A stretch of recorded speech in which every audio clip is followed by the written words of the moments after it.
Good morning. Welcome to the Center for Spiritual Living, right here in beautiful Fullerton, California. My name is Tomoko Rosas, and I'm a practitioner here at our beautiful community. Please join me in stating our purpose statement. We are a loving spiritual community, empowering all to live healthy and successful lives through practicing the principles of science and mind. So before our beautiful Debra prays us in, let me take care of some housekeeping. Thank you, everyone, for participating in the Virtual Panda Express fundraiser last Wednesday. Unfortunately, we did not meet the minimum sale this time, so we'll try again sometime next year. We have a wonderful guest speaker joining us next Sunday, Reverend John Auden. He'll be joining us, and his bio is in the program if you'd like to study up before we come next Sunday. And mark your calendar. Mark Romero is back with us on October 10th as a special guest speaker and musician, and workshop will be offered after service for love donation. And that's a bargain. Please, please invite your friends and family. Let's make this place full for him and enjoy the healing. Information regarding our fall classes are in the program. We are going to be offering Essential Earnest Homes, and then also the Science of Mind 101, the Spiritual Path. And as soon as we have a nice little group forming, gathered, we will announce the start date. Unexpected Income Club is doing wonderfully. Our total is in the program, and we'll be announcing what we're going to be doing with that pretty soon. So I think everything else is in the program. I know it's a lot, but take your time and please read through it. Thank you so much. Good morning. Welcome. As we go into service today, we know there is only good, and that good is God. And we know that Spirit surrounds each and every one of us. And we know that God and Spirit expresses in and through us. We know that the divine wisdom indwells us and guides us to the means of experiencing the good things in life that we desire. Today, let's live a balanced life by respecting one another, Mother Earth, and using the blessings of this prosperity wisely. Our good is here, and we accept it gratefully. I would like to thank all of those that make this service possible, the Board of Trustees, whose time and service means so much to us. I bless those that walk in through the door and are greeted by Amanda today. Thank you so much. I bless the loving hands who prepare the coffee fellowship for each of us to enjoy after service. I also bless those who spend endless hours for special events throughout the year to raise the extra money needed for a beloved church. I bless and thank my fellow practitioners whose prayers each week strengthen our message and support those in need of prayer.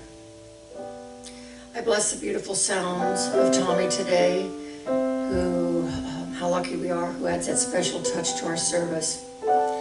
I also bless the teachers for their dedication to our children each week, and the parents who help bring our loving philosophy into their lives.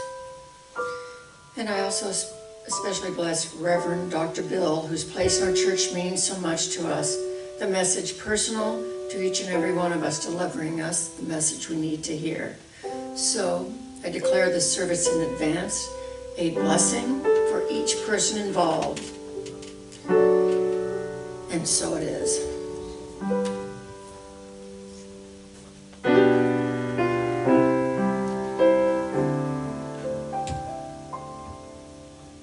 I need to be still. Let God love me. I need to be still. Let God love me. When this old world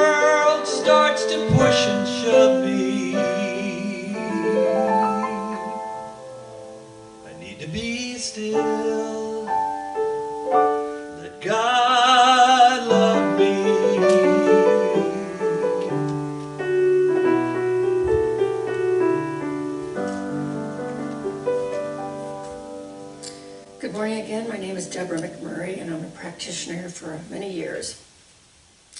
And this month's theme is the big picture, and the struggle is not required. So make your life successful. When Jesus spoke to the multitudes, he told them when they prayed, they should believe in their prayers, because then they would be answered. This represents the reality that you can turn away from the effect of failure and initiate a new idea of success. A change for the better will take place in your life, because there is a law of life that operates on our beliefs as you believe them. Not as you hope them to be, but what you actually believe them to be. You can experience more successful living, better living, because you have been endowed with a creative mind, and you have been given the privilege of free choice. Regardless of your financial problems, your health problems, social problems, environmental problems, you can choose to do something to help yourself find success. Your thought of success, backed by faith and conviction, is the start and the beginning of your experience. Remember, whatever is planted firmly in your mind in absolute belief is acted upon by the law of mind and has come forth in your world of experience. Because we know here, since there is only one law of mind in action, and it reacts for you at the level of perception, so declare only your thoughts of success in your life right now. And that was written by Clara Wright, Prayer in Action. Let's take that into prayer.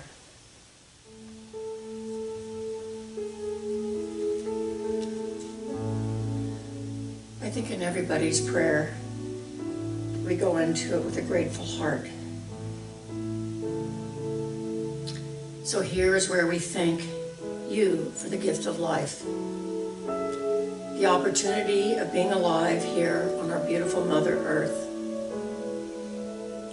Thank you for the opportunity to open ourselves up to you and to explore what true happiness and prosperity really are, that which is found in our heart.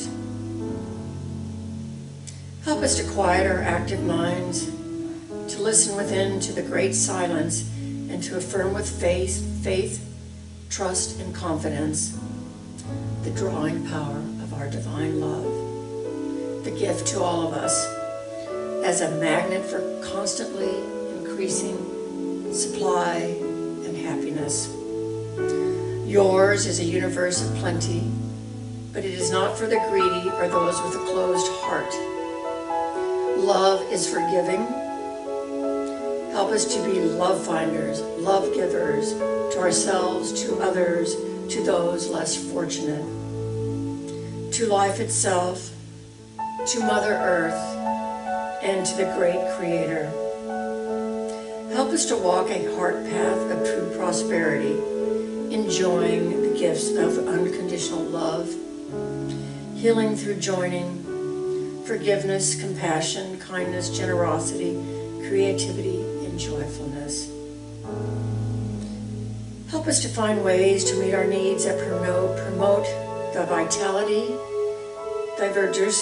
diversity, and sustainability of life for everyone. The two-legged, the winged people, the swimming people, the tall people, the short people, the plant people, and all of us. Help us to cross the bridge of patience to prosperity of inner peace by surrendering to your divine order and your divine timing. With your help, may it be so. And so it is.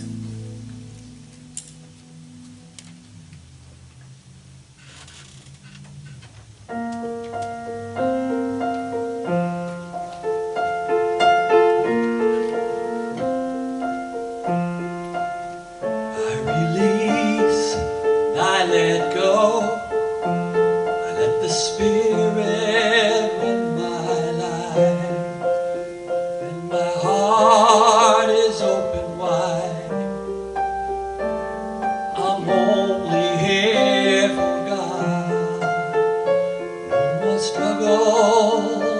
strive. With my faith I see the light. I am free in the Spirit. I'm only here for God. I release and I let go. I let the Spirit run my life.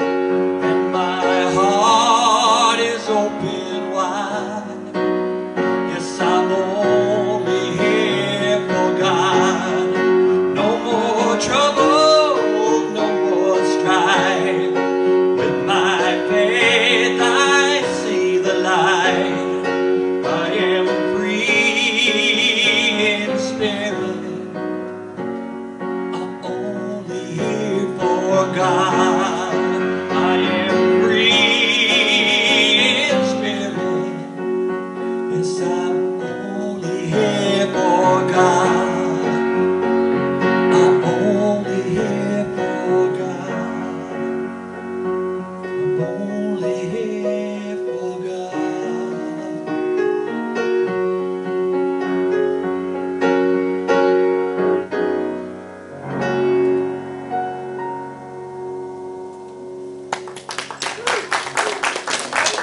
Wow.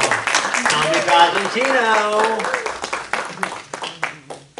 And singing actually what we're all thinking, because that's what we're here for.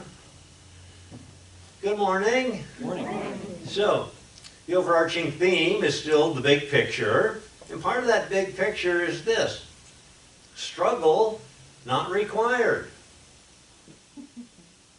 That is, if you've ever struggled through life or with anything with life. You know, the Buddhists, or at least it's attributed to the Buddhists, they have this saying, pain is necessary, struggle optional. And how true that is. And pain is necessary. We all experience pain. It's just, it is what is. It's part of this world. And I know you say, well, you know, we can do this affirmative prayer thing and we can get rid of it. No, we can't, because it's not meant to be gotten rid of. Way back when, pain was for the lesson of knowing what things we could do and what things we couldn't do, what things we could do comfortably and what things we could do that were not good for us.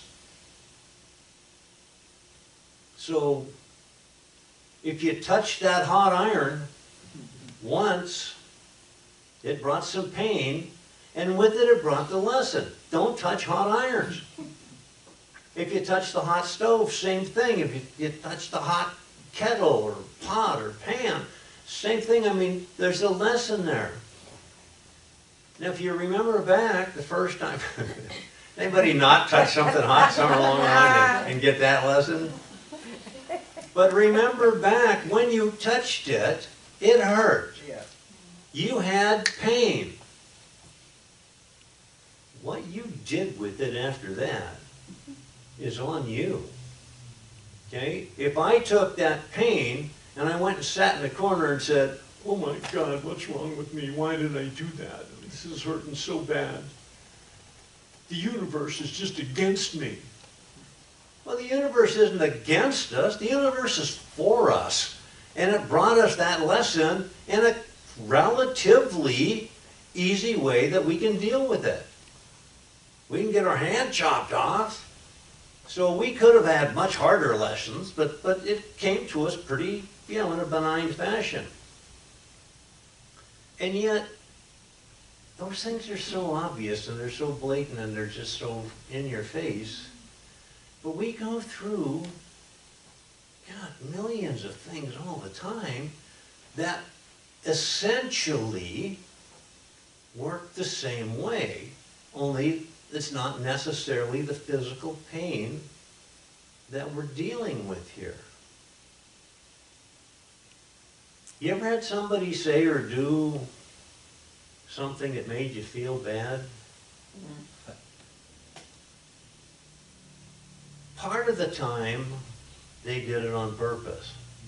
You know, I mean, let's just call a spade here. There are people that just say mean things sometimes.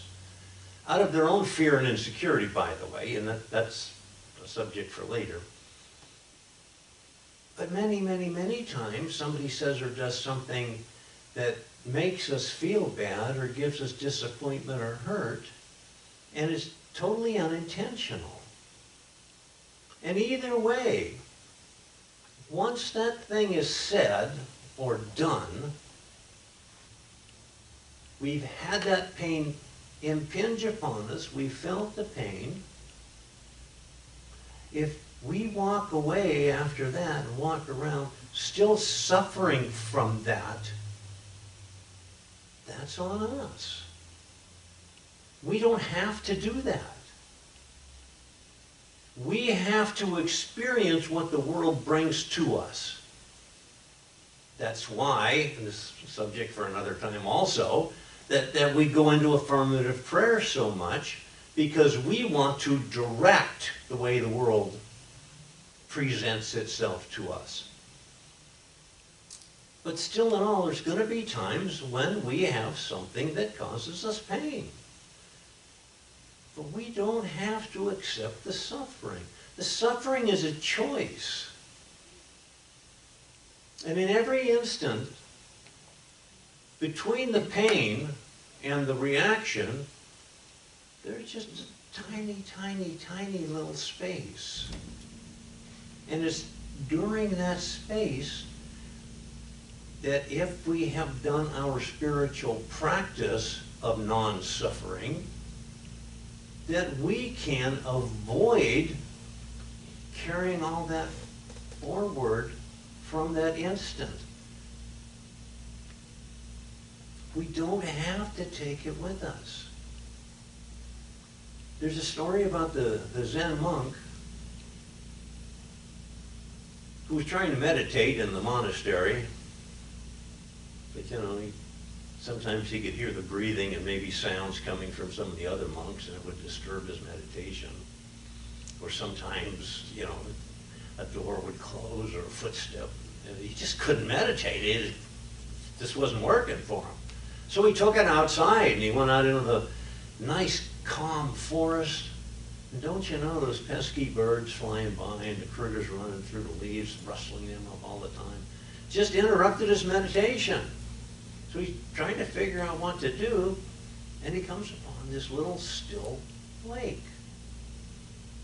And don't you know, there's a boat parked right there, a little rowboat. So he says, I'll just row out to the middle of the lake, and I can meditate out there. There won't be any sounds. And he does that, and he's successful. And he's out there in the middle of this peaceful lake, and he's meditating and really enjoying it. And all at once, a boat bumps up against his boat. And of course, he gets angry. What's going on? Who would bump a boat into my boat? Can't you see I'm trying to meditate? Who's in that boat? And he opens his eyes and he looks. The boat's empty. There's nobody in the boat. The boat just broke away from its mooring, ventured out into the lake, and eventually bumped into his boat. It wasn't anybody's fault. There was nobody for him to get angry at. And all at once he realized, I'm getting angry at an empty boat. That has to be coming from within me. This empty boat did not bring anger to me. This empty boat brought a little bit of nudge up against my boat. It did not bring the anger. I already had that within me. I see what's going on here. And now that I see that, I can make arrangements in my heart, my soul, my mind to not let that bother me anymore. And then, son of a gun, he got back to the monastery with all those other monks doing these little quirks and things that used to just make him crazy. And he decided, you know what? They're not doing that on purpose to hurt me in some way. They're just empty boats. They're empty boats doing what they do, but any anger I'm getting is coming from within me. And anger brings what? Suffering. You ever been angry without suffering? Doesn't happen like that. But the message is, when we understand that everybody we come across, if they are influencing us in a manner that we don't find great, they're empty boats. So let's just talk about even those, remember, there are mean-spirited people. I don't know how we got them in this planet, but there are.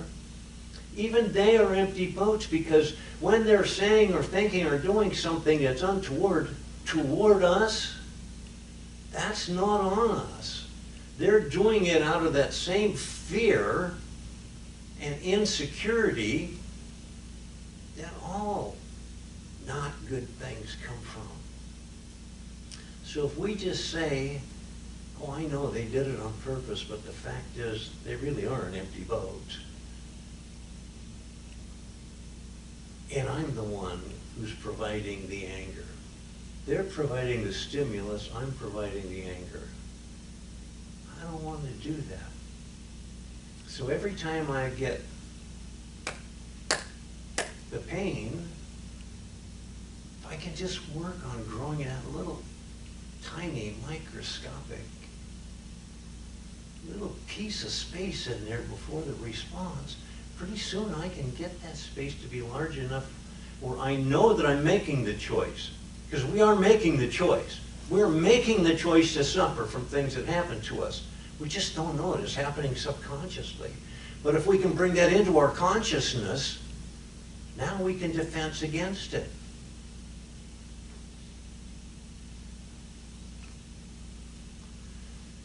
Suffering is actually primitive. It's primitive. It comes from the first people that were ever on the planet. And it came to them out of fear for their surroundings, for their environment. And it has been added on to by every generation of people. And for 10,000 years, this race consciousness within which we all function, and which does have a definite effect on us at all times, the race consciousness is rife with anger and frustration and pain and suffering. That's not going to change until we change it within ourselves. And you know, did your mother ever say to you, somewhere along the line, you're making an excuse for what you did? Well, I did it because everybody was doing it. And didn't mother say, yeah, well, if everybody, jumped off a cliff, would you do it? Well, that's the same thing. Everybody is just laying back and being kind of bounced willy-nilly by this race consciousness. That doesn't mean we have to keep doing it. It doesn't mean we should keep doing it. As a spiritual practice, like all spiritual practices, non-suffering has to be worked on. It has to be a conscious effort. Well, let's go back to let's just pray that away. And all that fear we were talking about, by the way, what is fear? Fear is only a sense of separation from God. It's our sensing that we are somehow unattached, separate from, other than that divine life substance that really makes up the entirety of who we are. How could we be unattached from that? How could we be separate from that? How could we even think that way?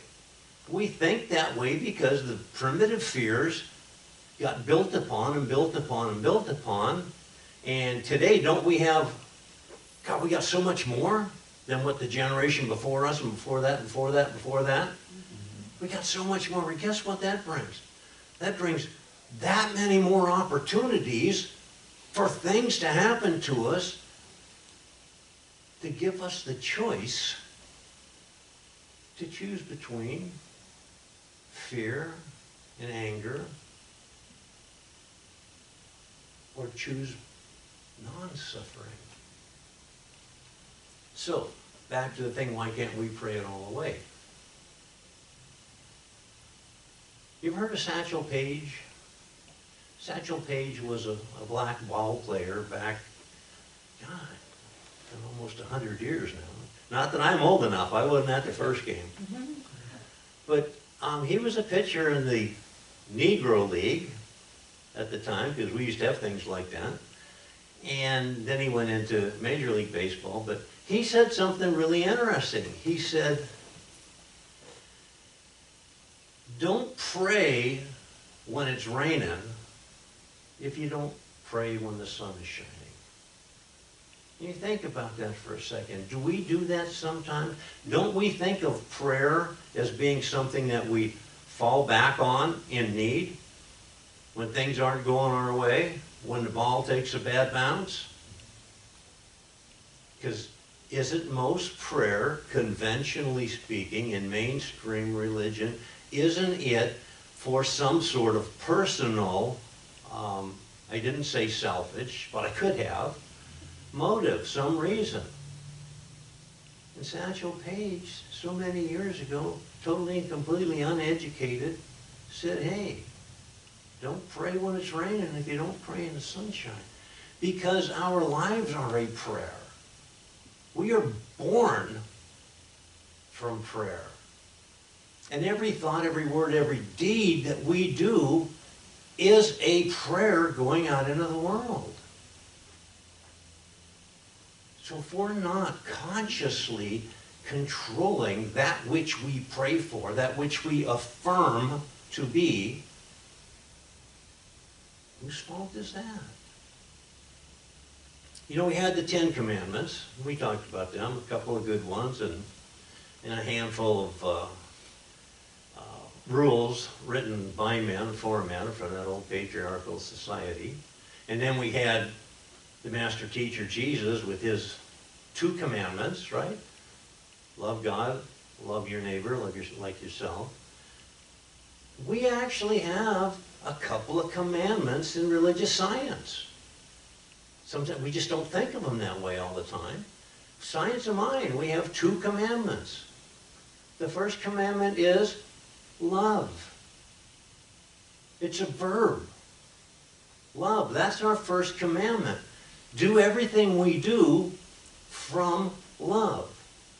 Because that's where we came from, that's what we came with, that's what we came into, that's what we came to carry on. So that's our commandment. The second commandment is know the law. Know how the law works, what it is, how it works, why things in our world are the way they are. And learn to direct that law with that love for the betterment of everybody. Because if we're directing the law for the betterment of everybody, do we benefit? Do we then come out with that desired thing that we want for ourselves? Yes.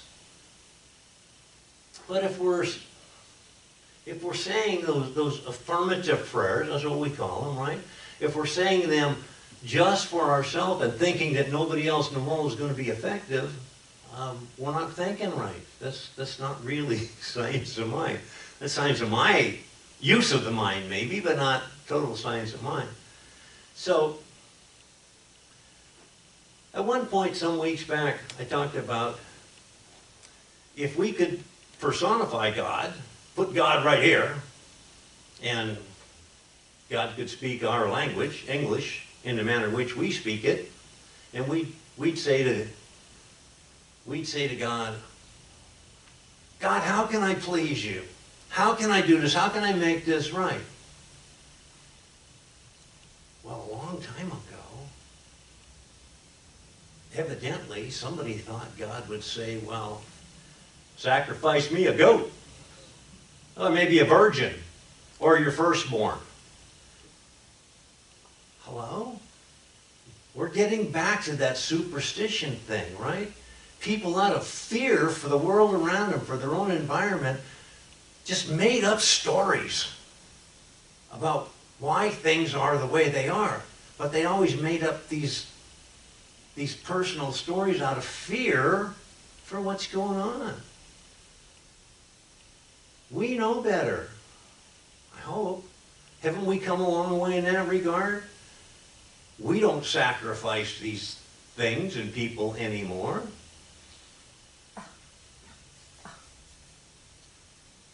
But right now, God would say, I'm easy to please. You're trying too hard. Stop analyzing. Stop overworking this. Stop putting words in my mouth and stop coming from a place of fear and separation. Okay, so you want to please me? How about this? Please me by enjoying your life. Please me by being the best you can be. Please me by using your talents and your gifts and your abilities to further your cause and the cause of the planet. Oh, and second, just be joyous. Experience joy. I didn't put you here to suffer. Be joyful. Oh yeah, and third, do things to make other people joyful. Well, how do you do that, I wonder? This is not brain surgery. Just make sure that every thought, every word, every action you do is meant to intentionally bring joy to other people, because then it will bring joy to you. And make sure that it's not designed, engineered, constructed in any way, shape, or form to intentionally cause harm or frustration or anger or fear in somebody. It should be easy. Of course, I'm going to tell you, it's not that easy sometimes for me. If you didn't like a color, let's say, I don't know, we probably shouldn't take a common color, but give me a color that... Black. Oh no, that's too common. Orange. Okay, no, because pumpkins and all that. Let's say chartreuse. Is anything chartreuse? Is that a color? Yes. Let's say I don't like the color chartreuse. But every time I'm driving down the road, I see a chartreuse car. And every time I see that chartreuse car, I say to myself, oh my God, there's another chartreuse car. And then I just keep muttering to myself all the way up the road, maybe for miles, maybe for hundreds of miles. And every time somebody in their conversation talks about a chartreuse something or other, I just go off again. Oh my God, there it is again, chartreuse. God, I'm so tired of that. That makes me so angry. That's a really far-fetched example, but there's no difference between me getting upset about the color chartreuse and me getting upset about my neighbor or the banker or the guy at the grocery store. And in the event, remember, in the event that they do something that raises my ire, okay, it happened. End of story. Because when I go on and on and on about it, or when you mention it to me day after tomorrow, and all that anger comes back, and I'm still in misery over it, I'm still suffering over it, is that because that thing happened? No. That's because I chose to suffer from it. And by God, if it wasn't enough to suffer for it right then, I was going to make sure I got my full value of suffering, and I'm going to suffer about it tomorrow and the day after and the day after and next year too. I'm just going to keep on suffering till there's no suffer left in me. Except it doesn't work that way, because the more I suffer, the more suffering I get to draw from. Is that right? Just like the more affirmative prayer I give, the more possibility opens to me, the more I am able to access that infinite field of potentiality that's just waiting for me to tap into it.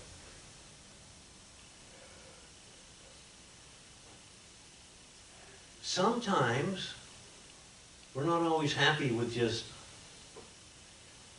carrying our suffering and repeating it and enjoying it and doing it over and over again, don't we sometimes like to share it? Don't you like to share your suffering? Oh, I do. I do. I'm trying to get over that. I'm trying to be a recovering sufferer. But we want to, and we do it by way of what? We do it by way of story. Don't we come up with a story to validate our suffering? Now, as we know, stories, the more often they get repeated, the more often they tend to get maybe embellished a little bit, maybe added to, maybe there becomes more commentary on the story and the suffering than there was actual story and suffering to begin with. But we build these stories because that's what we do. We're people. That's how we live our lives. And it's no wonder. The world is a story, right? Sometimes we think of it as a planet. It's a thing. It's this big ball of something floating in the universe, which is also a story, an unfolding story. Our world is an unfolding story. There's nothing in our world right this minute that is the same as it was an hour ago. Nothing. So it's always unfolding. And we can unfold it as we wish, because we're the tellers of the story, right?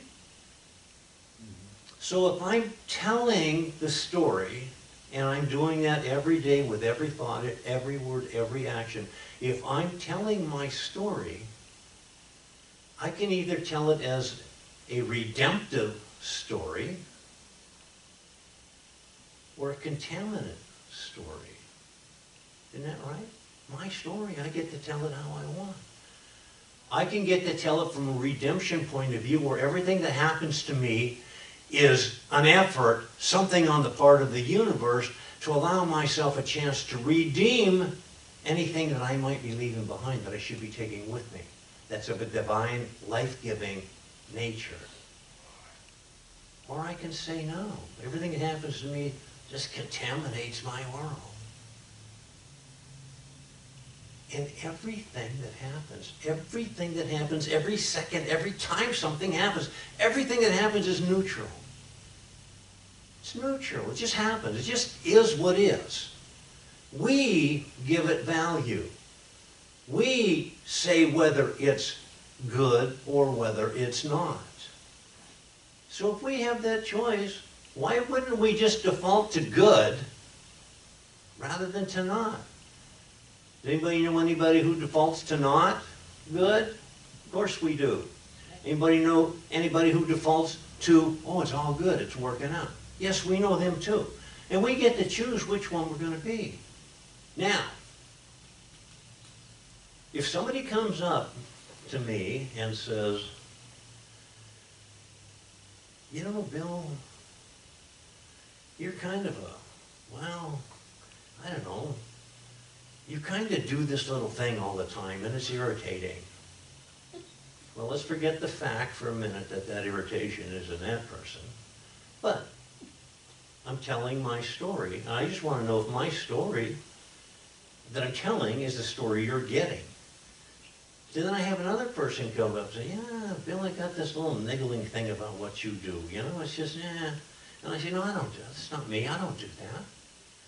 And then pretty soon about, you know, the upteenth person that comes up to me and says, mentions the same thing. You know, you got this little quirk, this little habit. And I say, no, I don't do that. I'm telling one story. The world is receiving, hearing a different story. The story they're hearing is a valid story, is it not?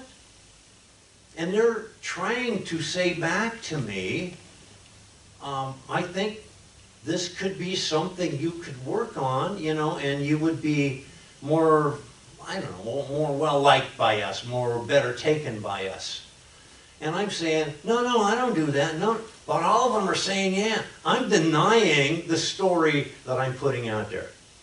Because our actions put out a story louder than our words. Our words are coming from suffering, and they're coming from what we would like to be, maybe, but our actions are really displaying what's going on. So if I got enough people telling me and I keep denying it, I'm denying my story. I can't then change it. But if I accept your version of my story and there's something that I could do to better myself, to make myself a better person, once I accept your version of the story, I can change. I can see the change that needs to be made and I can do it. And every time we do something like that, we're alleviating in some small fashion the suffering that we're imposing on ourselves. And remember, all suffering is self-imposed. So, expect everybody to walk away and never suffer again for anything, about anything. Another thing the Buddhists do is, they've got this thing about 2 arrows. Maybe you've heard that. 2 arrows or 2 darts. When the pain hits us from something, that's as if we've been shot by an arrow. And we can probably do something with that. But the second arrow is the one that does the damage. The second arrow is suffering over the first arrow. We don't need to do that. It's not required. Remember, non-suffering is a spiritual practice like all the rest of our spiritual practices. And we need to work on that. We need to meditate on that. We need to put affirmative prayer around that. We need to live in that fashion that says, I am no longer going to suffer. Yeah, the slings and arrows of fate might come my way. Wait a minute. Not might come my way. They're coming my way. But when they hit, I'm not going to compound it by adding another arrow. I'm not going to compound it by wrapping my suffering around it. So let's just know this. Let's just know that we have the opportunity to make the choice to not suffer, to not struggle. We know that we can accept anything that happens to us, knowing that there's a lesson within it, knowing that there's a little nugget for us, that there's an opportunity in every occurrence that happens in this world. There's an opportunity to take something of value from it. And I know this. If I want to be happy, and I'm pretty sure everybody wants to be happy, the surest way to not be unhappy is to chase happiness. I don't have to chase happiness. If I chase happiness, I'm suffering, and I'm doing it intentionally, and I'm bringing it on myself. Because as soon as I remove myself from that anger, frustration, that suffering for every instance that comes along, that happiness that is mine, that came with me at birth, that is my divine birthright, comes to the fore because it's not being covered up with all the other stuff. So I say this, let's all be happy. Let's all be happy, and let's know that when we pray, our prayer is not to change God. Our prayer is to allow God to work in and through us in order to change ourselves. I know this is true. I know it to be the case. It's with a heart full of gratitude that I say, thank you, God. Thank you. And together we say, and so it is. This is our opportunity to share our abundance. We know that all good comes from the one source, God. And for this we are grateful. Let me just take a second and say thank you, thank you, thank you on behalf of this center for your generous gifts, tithes, and offerings. And for those who have not come back to the sanctuary yet for this COVID thing, that's fine. Thank you for your continued support online, by mail, by coming down during the week and visiting with Tomoko. I just bless these gifts, these tithes, these offerings, knowing that they are given from the central core of who we are, which is God made manifest on this plane. We send them forth to do their good work in the community and the world with no strings, no conditions.